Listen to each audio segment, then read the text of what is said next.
సర్వ మానవాళికి రక్షకుడు, మనకు కొండంత అండగా నిలిచేవాడు. మనసులో తలచిన వెంటనే గుండెల నిండా ధైర్యాన్ని నింపగలిగే మహాయోధుడు, అభయహస్తంతో ఎల్లవేళలా మనల్ని కాపాడే ఆ పవనపుత్రుడు ఇప్పుడు మనసారా స్తుతించుకుంటూ శ్రీ పంచముఖ ఆంజనేయ స్వామిగా అవతారమెత్తిన కథని దృశ్య రూపంలో తిలకిద్దాం రండి. వీరాంజనేయం ప్రసన్నాంజనేయం ప్రభాతంజనాయం ప్రకీర్తిపదాయం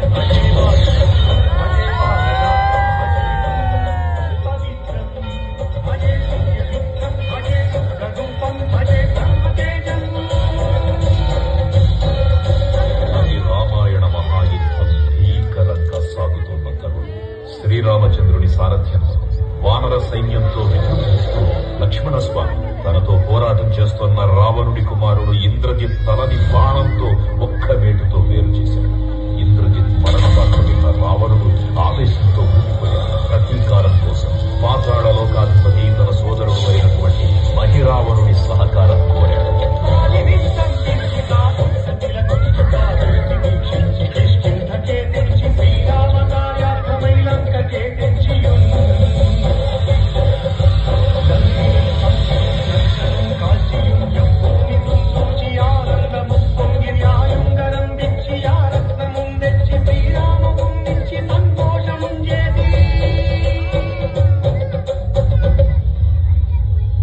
తన ప్రభువులను కాపాడుకోవడానికి వాయువేగంలో పాతాళలోకానికి చేరుకున్న ఆంజనేయ స్వామి సగం మొసలి సగం వానర రూపంలో ఉన్న వింత జీవి